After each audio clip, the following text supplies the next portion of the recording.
ದೇವರು ಪ್ರೀತಿಸುವ ಪ್ರೀತಿಯ ಬಿಗ್ ಜೆ ಟಿ ವಿ ಪ್ರಿಯ ವೀಕ್ಷಕರಿಗೆ ನಮ್ಮ ಕರ್ತನಾದ ಯೇಸು ಕ್ರಿಸ್ತನ ಹೆಸರಿನಲ್ಲಿ ನಿಮ್ಮನ್ನು ವಂದಿಸಿ ಸ್ವಾಗತ ಬಯಸ್ತಿದ್ದೇವೆ. ಬನ್ನಿರಿ, ದೇವರ ವಾಕ್ಯವನ್ನು ಇಂದು ನಾವು ಒಟ್ಟಾಗಿ ಅಧ್ಯಯನ ಮಾಡಿಕೊಳ್ಳೋಣ.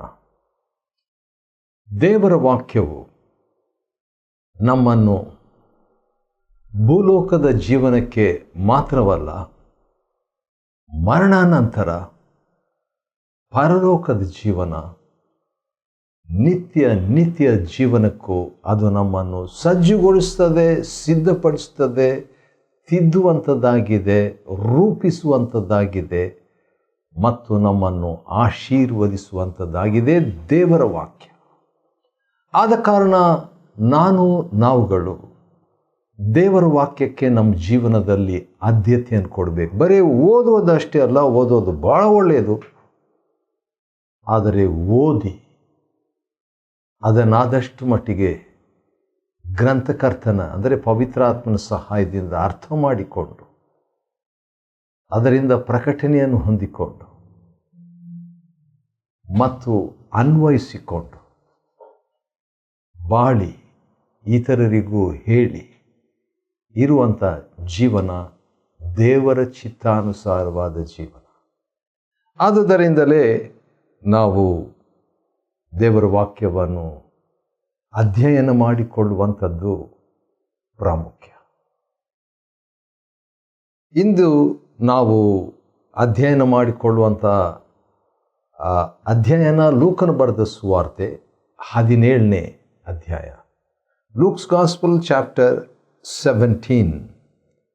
17ನೇ ಅಧ್ಯಾಯದಲ್ಲಿ ನಾವು 20ರಿಂದ 37 ವಚನಗಳವರೆಗೆ ಇರುವಂಥ ವಾಕ್ಯ ಭಾಗವನ್ನು ನಾವು ಅಧ್ಯಯನ ಮಾಡಿಕೊಳ್ಳೋಣವೇ? Luke's gospel chapter 17 verses 20 to 37. ಲೂಕ 17 20ರಿಂದ 37 ವಚನಗಳ ವಾಕ್ಯ ಭಾಗದಲ್ಲಿ ದೇವರ ರಾಜ್ಯಕ್ಕಾಗಿ 13 ಸಿದ್ಧತೆಗಳನ್ನು ನಾವು ನೋಡಿಕೊಳ್ತೇವೆ. 13 preparations for the kingdom of God. 13 ಸಿದ್ಧತೆಗಳು, ಯಾವ ರೀತಿಯಾಗಿ ದೇವರ ರಾಜ್ಯಕ್ಕಾಗಿ ನಮ್ಮನ್ನು ಸಿದ್ಧ ಮಾಡಿಕೊಳ್ಳಬೇಕು ಎಂಬ ವಿಷಯಗಳನ್ನು 13 ವಿಷಯಗಳನ್ನು ನಾವು ನೋಡಿಕೊಳ್ತಿದ್ದೇವೆ. ಒಂದೊಂದನ್ನು ನಾವು ಅಧ್ಯಯನ ಮಾಡಿಕೊಳ್ಳುವಾಗ ದೇವರಾತ್ಮನು ನನಗೂ ನಮಗೂ ಸಹಾಯ ಮಾಡಲಿ. ಯಾಕಂದರೆ ದೇವರ ಸಹಾಯ ಇಲ್ಲದೆ ದೇವರ ವಾಕ್ಯವನ್ನು ಅಧ್ಯಯನ ಮಾಡಿಕೊಳ್ಳಲಿಕ್ಕೆ ಆಗಲ್ಲ. ಆದ ಕಾರಣ ಆತನ ಸಹಾಯ ನಮಗೆ ಬೇಕು. ಮೊದಲನೇದಾಗಿ ಲೂಕನ ಬರೆದ ಸುವಾರ್ತೆ 17ನೇ ಅಧ್ಯಾಯದ 20ನೇ ವಚನದಲ್ಲಿ, ಒಂದು ದಿನ ದೇವರ ರಾಜ್ಯವು ಯಾವಾಗ ಬರುವುದೆಂದು ಫರಿಸಾಯರು ಯೇಸು ಸ್ವಾಮಿಯನ್ನು ಕೇಳ್ತಾರೆ. ಹೌದು, ದೇವರ ರಾಜ್ಯದ ಮೊದಲನೇ ಸಿದ್ಧತೆ ಏನಂದರೆ ದೇವರ ರಾಜ್ಯಕ್ಕೆ ಸಂಬಂಧಿಸಿ ಪ್ರಶ್ನೆ ಕೇಳಬೇಕು. ಆಸ್ಕ್ ಅಥವಾ have questions about the kingdom of God. ದೇವರ ರಾಜ್ಯದ ಬಗ್ಗೆ ಪ್ರಶ್ನೆಗಳು ನಮಗಿರಬೇಕು, ಯಥಾರ್ಥವಾದ ಪ್ರಶ್ನೆಗಳು. ಏನದು ದೇವರ ರಾಜ್ಯ ಅಂದರೆ? ಹೇಗಿರ್ತದೆ ದೇವರ ರಾಜ್ಯ? ದೇವರ ರಾಜ್ಯಕ್ಕೆ ಸೇರಬೇಕಾದ್ರೆ ಏನು ಮಾಡಬೇಕು? ದೇವರ ರಾಜ್ಯದಲ್ಲಿ ಏನೆಲ್ಲ ಇವೆ? ದೇವರ ರಾಜ್ಯದ ಗುಟ್ಟು ಏನಾಗಿದೆ? ಈ ರೀತಿಯಾಗಿ ದೇವರ ರಾಜ್ಯದ ಅಸ್ಥಿವಾರ ಏನಾಗಿದೆ? ದೇವರ ರಾಜ್ಯದಲ್ಲಿ ಯಾರೆಲ್ಲ ಇರ್ತಾರೆ? ಈ ರೀತಿಯಾಗಿ ಪ್ರಶ್ನೆಗಳು ನಮಗೆ ದೇವರ ರಾಜ್ಯಕ್ಕೆ ಸಂಬಂಧಿಸಿ ಇರಬೇಕು. ಯಾವ ರೀತಿಯಾಗಿ ಇಹಲೋಕದ ಬಗ್ಗೆ ನಮ್ಮ ಪ್ರಶ್ನೆಗಳಿವೆ ಅಲ್ಲ?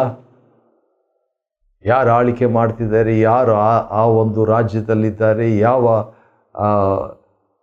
ನ್ಯೂಸ್ ಚಾನಲ್ನಲ್ಲಿ ನಮಗೆ ಮಾಹಿತಿಗಳು ಸಾಕಷ್ಟು ಇಡೀ ದಿವಸ ಸಿಗ್ತಾ ಇರ್ತವೆ. ಕೆಲವರು ದಿನಪತ್ರಿಕೆಯನ್ನು ಹಿಡ್ಕೊಂಡು ಇಡೀ ದಿವಸ ಕೂತ್ಕೊಂಡಿರ್ತಾರೆ, ಅಥವಾ ಟಿ ವಿ ಚಾನಲ್ ಮುಂದೆ ಇಡೀ ದಿವಸ ಸುದ್ದಿ ತಿಳ್ಕೋಬೇಕಂತ ಇಷ್ಟಪಡ್ತಾರೆ, ಅದನ್ನು ಚರ್ಚಿಸ್ತಾರೆ. ಅದೇ ರೀತಿಯಾಗಿ ದೇವರ ರಾಜ್ಯದ ಬಗ್ಗೆ ಕೂಡ ಇಡೀ ದಿವಸ ಎಲ್ಲಿದ್ದಿದ್ರು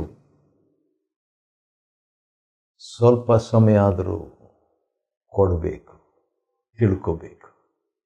ಪ್ರಾಮುಖ್ಯ. ದೇವರ ಇಷ್ಟ ಇದು, ದೇವರ ಬಯಕೆ. ಹೌದು.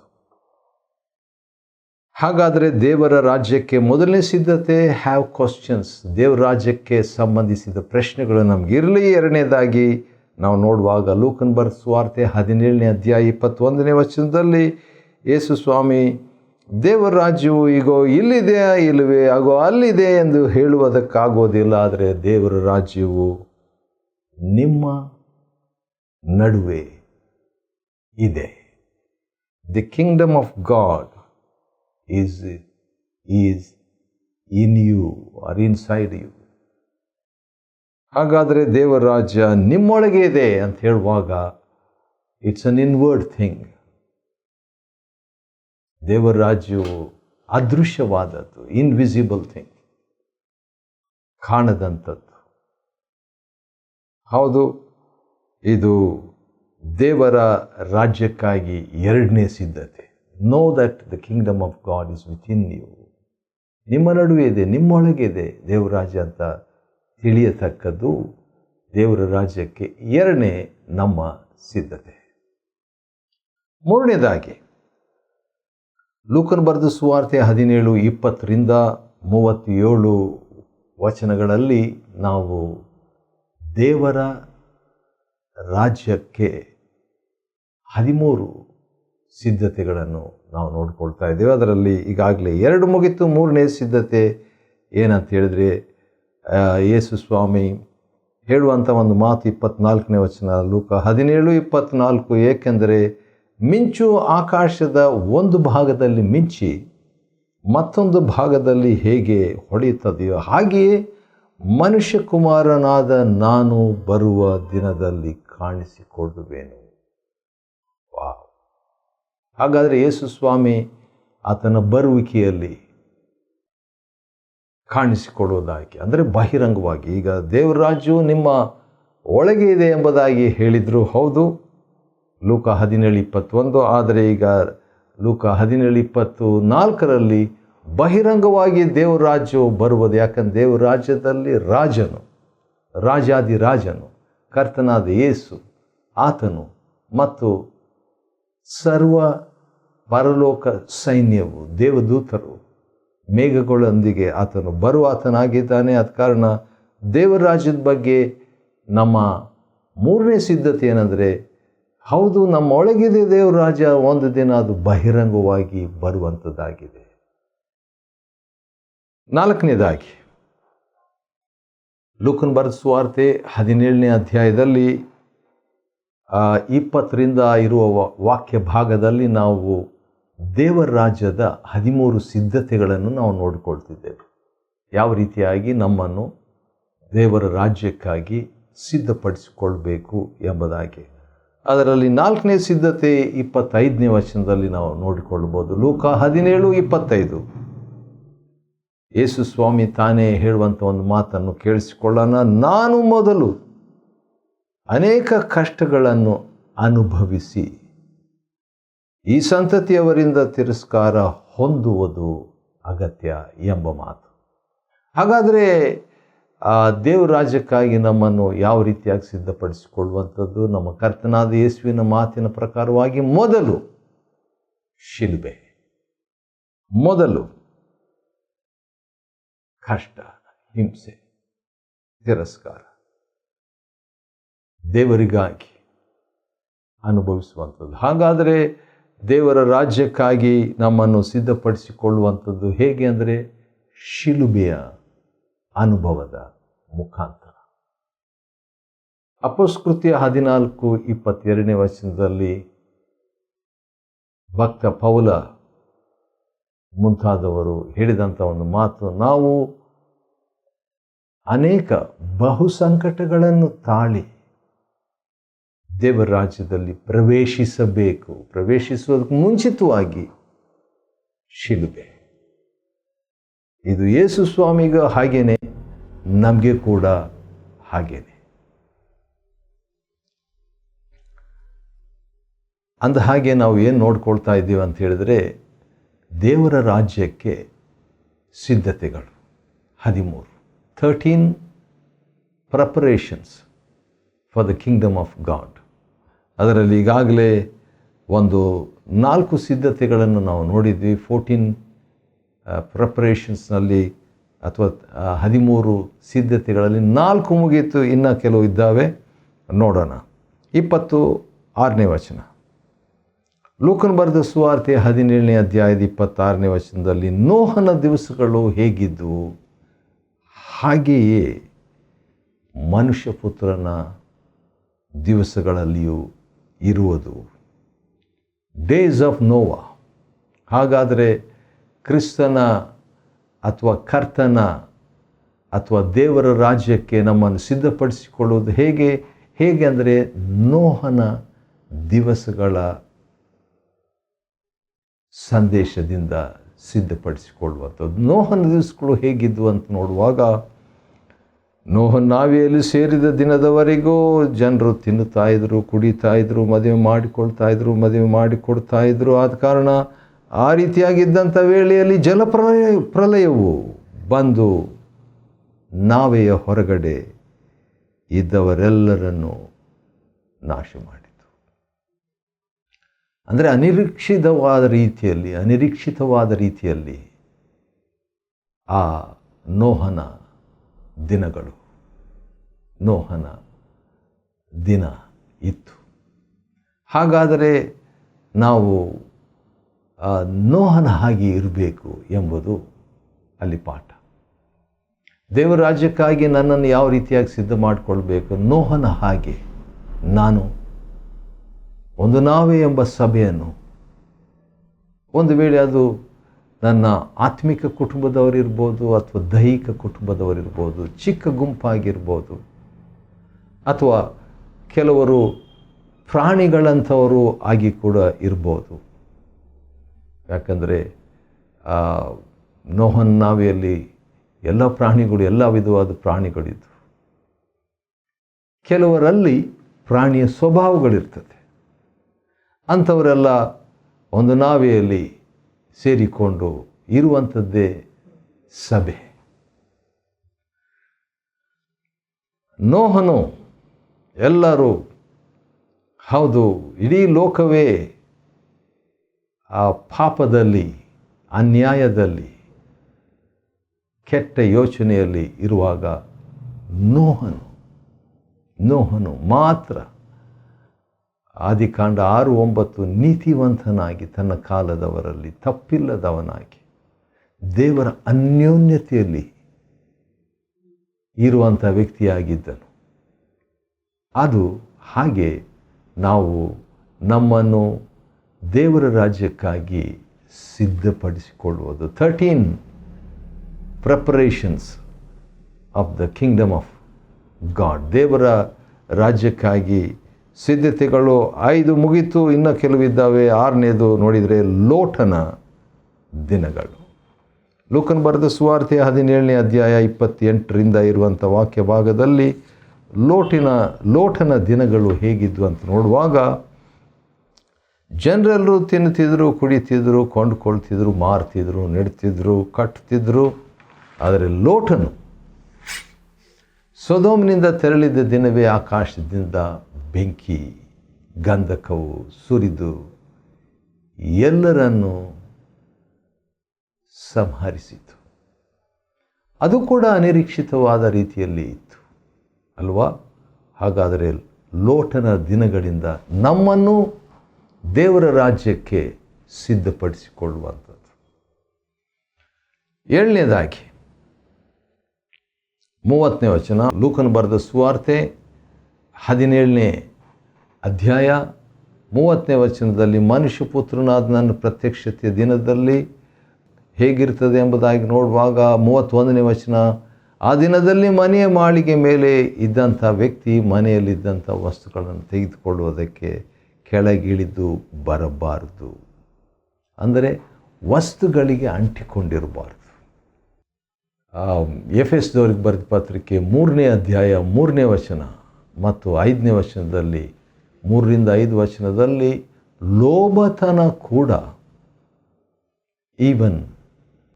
ಲೋಭತನ ಕೂಡ ಅದು ಒಂದು ವಿಗ್ರಹ ಇದ್ದ ಹಾಗೆ ನಮ್ಮ ಜೀವನದಲ್ಲಿ ಎಂಬುದಾಗಿ ಭಕ್ತ ಪೌಲನು ಹೇಳಿದ ಮಾತಿನಲ್ಲಿ ನೋಡ್ತೇವೆ.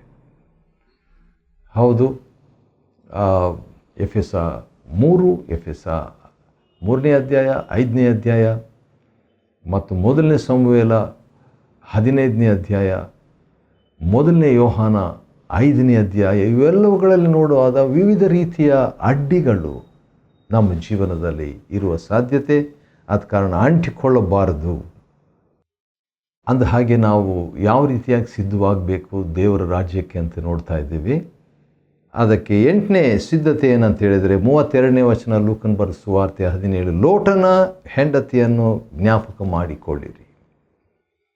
ಹೌದು, ಅದು ಕೂಡ ಒಂದು ಸಿದ್ಧತೆ. ಯಾವ ರೀತಿಯಾಗಿ ಲೋಟನ ಹೆಂಡತಿ ಆ ಒಂದು ಸೊದೋಮ್ ಪಟ್ಟಣವನ್ನು ಬಿಟ್ಟು ಬರುವಾಗ ಹಿಂದಿರುಗಿ ನೋಡಿ ಉಪ್ಪಿನ ಸ್ತಂಭವಾದಳು. ಹಿಂದಿರುಗಿ ನೋಡಬಾರ್ದು ಎಂಬುದಾಗಿ, ಅಂದರೆ ಹಿಂದಕ್ಕೆ ಹೋಗಬಾರ್ದು ಎಂಬುದಾಗಿ, ಅಥವಾ ಅವಿಧೇಯರಾಗಬಾರ್ದು ಎಂಬುದಾಗಿ. ಹೌದು, ದೇವರ ಕರುಣೆ ಇದೆ, ದೇವರ ಕಟಾಕ್ಷ ಇದೆ. ಆದರೂ ಕೂಡ ನಾವು ನಮ್ಮ ಭಾಗವನ್ನು, ನಮ್ಮ ನಂಬಿಕೆಯನ್ನು, ನಮ್ಮ ಮಾನಸಾಂತರವನ್ನು, ನಮ್ಮ ಶಿಸ್ತನ್ನು, ನಮ್ಮ ಸ್ವತಂತ್ರ ಚಿತ್ತವನ್ನು ದೇವರ ಸಹಾಯದಿಂದ ಉಪಯೋಗಿಸ್ತಕ್ಕದ್ದು. ಮತ್ತು 33ನೇ ವಚನ, ಲೂಕನ ಬರೆದ ಸುವಾರ್ತೆ 17:33ರಲ್ಲಿ ತಮ್ಮ ಪ್ರಾಣವನ್ನು ಉಳಿಸಿಕೊಳ್ಳುವುದಕ್ಕೆ ಪ್ರಯತ್ನಿಸುವವರು ಅದನ್ನು ಕಳ್ಕೊಳ್ಳುವರು. ಹಾಗಾದರೆ ಕಳ್ಕೊಳ್ಳುವ ಸಾಧ್ಯತೆ ಯಾವಾಗ? ಉಳಿಸ್ಕೊಳ್ಬೇಕು ಅಂತಿದ್ದಾಗ ಕಳ್ಕೊಳ್ತೀವಂತೆ. ಇದು ಕೂಡ, ಈ ವಿಷಯ ಕೂಡ ನಮ್ಮನ್ನು ಸಿದ್ಧತೆಯಾಗಿ ದೇವರ ರಾಜ್ಯಕ್ಕೆ ನಡೆಸಬೇಕು. ಆದರೆ ಯಾರು ತಮ್ಮ ಪ್ರಾಣವನ್ನು ಕಳ್ಕೊಳ್ಳುವರೋ ಅವರು ಅದನ್ನು ಕಾಪಾಡಿಕೊಳ್ಳುವರು. ಪ್ರಾಣ ಕಳ್ಕೊಳ್ಳುವಂಥ ಒಂದು ಪರಿಸ್ಥಿತಿ ಬಂದಾಗ ಆದರೆ ಕಳ್ಕೊಳ್ತಾ ಇಲ್ಲ, ಅದನ್ನು ಕಾಪಾಡಿಕೊಳ್ತಿದ್ದೇವೆ ಅಂತ ಯೇಸು ಸ್ವಾಮಿ ಹೇಳ್ತಾ ಇದ್ದಾರೆ. ಇದು ವಿಚಿತ್ರವಾದಂಥ, ಆಶ್ಚರ್ಯವಾದಂಥ, ಆಧ್ಯಾತ್ಮಿಕವಾದಂಥ ಒಂದು ಬೋಧನೆ. ಆದರೆ ಇದು ಕೂಡ ದೇವರ ರಾಜ್ಯಕ್ಕೆ ಒಂದು ಸಿದ್ಧತೆ. 10ನೇ ಸಿದ್ಧತೆ, 11ನೇದಾಗಿ, ಆ ರಾತ್ರಿಯಲ್ಲಿ ಇಬ್ಬರು ಒಂದೇ ಹಾಸಿಗೆಯಲ್ಲಿರುವರು, ಒಬ್ಬರನ್ನು ತೆಗೆದುಕೊಳ್ಳಲಾಗುವುದು, ಮತ್ತೊಬ್ಬರನ್ನು ಬಿಡಲಾಗುವುದು. ಹೌದು, ಇಬ್ಬರು ಹೆಂಗಸರು ಕೆಲಸ ಮಾಡ್ತಾ ಇರ್ತಾರೆ, ಒಬ್ಬರು ತೆಗೆದುಕೊಳ್ಳಲಾಗುತ್ತದೆ, ಮತ್ತೊಬ್ಬರು ಬಿಡಲಾಗ್ತದೆ. ಲೂಕ 17:36, ಹೊಲದಲ್ಲಿ ಇಬ್ಬರು ಕೆಲಸ ಮಾಡ್ತಾ ಇರ್ತಾರೆ, ಒಬ್ಬರನ್ನು ತೆಗೆದುಕೊಳ್ಳಲಾಗುವುದು, ಮತ್ತೊಬ್ಬರನ್ನು ಬಿಡಲಾಗುವುದು. ಈ ರೀತಿಯಾಗಿ ನಡೀತದೆ ಅಂತ ಹೇಳ್ಬಿಟ್ಟು ನಮ್ಮ ಮನಸ್ಸಿನಲ್ಲಿ ನಾವು ತಿಳ್ಕೊಳ್ಬೇಕು, ನಂಬಬೇಕು. ಯಾಕಂದರೆ ದೇವರ ವಾಕ್ಯದಲ್ಲಿ ಯೇಸು ಸ್ವಾಮಿ ಪ್ರವಾದಿಸಿದ್ದು, the lord Jesus has prophesied clearly about the kingdom of God. ದೇವರ ರಾಜ್ಯದ ವಿಷಯದಲ್ಲಿ ಆತನು ಪ್ರವಾದಿಸಿದ್ದನ್ನು ನಾವು ಸಿದ್ಧತೆಯಾಗಿ, ಪ್ರಿಪರೇಷನ್ ಆಗಿ ತೆಗೆದುಕೊಳ್ಬೇಕು. ಕೊನೆಯದಾಗಿ ಮತ್ತು 13ನೇದಾಗಿ, ದೇವರ ರಾಜ್ಯಕ್ಕಾಗಿ ಮತ್ತೊಂದು ಸಿದ್ಧತೆ ಏನಂದರೆ 37ನೇ ವಚನದಲ್ಲಿ ಅವರು ಕೇಳ್ತಾರೆ ಶಿಷ್ಯರು, ಸ್ವಾಮಿ ಕರ್ತನೇ, ಇದು ಎಲ್ಲಿ ಆಗ್ತದೆ ಎಂಬುದಾಗಿ. ಇದು ಎಲ್ಲಿ ಆಗ್ತದೆ ಅಂದರೆ, ಒಬ್ಬರು ತೆಗೆದುಕೊಳ್ಳಲಾಗ್ತದಂತೆ, ಒಬ್ಬರು ಬಿಡಲಾಗ್ತದಂತೆ. ಹೊಲದಲ್ಲಿ, ಹಾಸಿಗೆಯಲ್ಲಿ ಮತ್ತು ಕೆಲಸ ಮಾಡುವ ಕ್ಷೇತ್ರದಲ್ಲಿ ಇವೆಲ್ಲ ಆಗ್ತದೆ, ಆಫೀಸ್ನಲ್ಲಿ. ಈ ರೀತಿಯಾಗಿ ಆಗುವಂಥದ್ದು ಎಲ್ಲಿ ಅಂತ ಹೇಳುವಾಗ ಯೇಸು ಸ್ವಾಮಿ ಏನು ಹೇಳ್ತಾರೆ, ಹೆಣ ಎಲ್ಲಿದೆಯೋ ಅಲ್ಲಿ ಹದ್ದುಗಳಂತ ಆನ್ಸರ್ ಕೊಡ್ತಾರೆ. ಅಂದರೆ ಎಲ್ಲ ಕಡೆ ಅಂತ ಅರ್ಥ. ಹೌದು, ಯಾವುದಾದ್ರೂ ಒಂದು ಕಡೆ ಹೆಣ ಬಿದ್ದಿದ್ರೆ ಹದ್ದು ಅಲ್ಲಿನೂ ಬರ್ತದೆ, ಇನ್ನೊಂದು ಕಡೆ ಬಿದ್ದಿದ್ರೆ ಅಲ್ಲಿ ಕೂಡ ಬರ್ತದೆ. ಹಾಗಾದರೆ ಎಲ್ಲ ಕಡೆ ಇದಾಗ್ತದೆ ಎಂಬ ಅರ್ಥ ಇರುವಂಥ ಒಂದು ಹೇಳಿಕೆಯನ್ನು ನಮ್ಮ ಕರ್ತನು ನೀಡಿರುವ ಆತನಾಗಿದ್ದಾನೆ. ಹೌದು, ಲೂಕನ ಬರೆದ ಸುವಾರ್ತೆ 17ನೇ ಅಧ್ಯಾಯ 20-37 ವಚನಗಳನ್ನು ಅಧ್ಯಯನ ಮಾಡಿಕೊಳ್ಳುವಂತೆ ದೇವರು ಕೊಟ್ಟ ಕೃಪೆಗಾಗಿ ಆತನಿಗೆ ಸ್ತೋತ್ರವಾಗಲಿ. ದೇವರು ನಿಮ್ಮನ್ನು ಆಶೀರ್ವದಿಸಲಿ.